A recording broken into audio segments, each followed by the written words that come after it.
关金华城的弊案，廉政署早起是召提3个被告来问口供，分别是郭文铁、尹晓薇、甲台北市长办公室的前主任李文忠。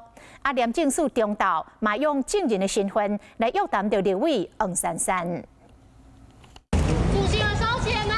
有法警介护行落车，民众党主席郭文铁因压了后，头一摆放替身，即便家己一个人坐4台车来到北检，随送往廉政署问讯。郭文铁同款无表情，看到媒体伫咧介翕，额头流汗一个。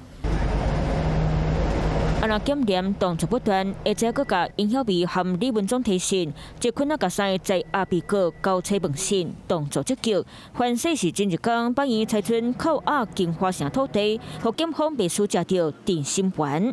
议员跟苏培伫咧辩测顶野了，抛出一份地检署和地检事务所的函文，后面讲欢迎裁定书，并且指出新建经交付1500万互郭文铁，互跟苏培讲金流掠着我，不过民众党严正出声。针对他所谓的这个裁定书的内容，明明就是检方要申请假扣押的理由，他把它说成是法官的判决，这个不是法盲是什么？地检署是转地院的裁定书给松山地政 事务所告诉中山地政事务所，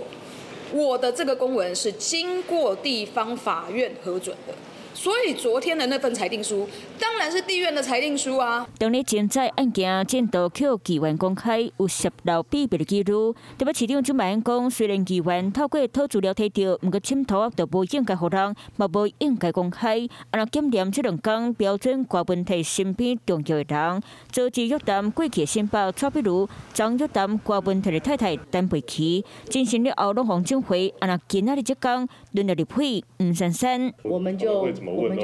配合他的询问。 证人就是去配合调查。金华城案侦办的进度继续推进，过去身边的大众随的红团犯，就是要调查出金流的真相。Hello， 我是林明瑞，想要抢先掌握最及时的新闻资讯吗？赶快订阅、按赞、开启小铃铛，锁定我们华视新闻的 YouTube 频道。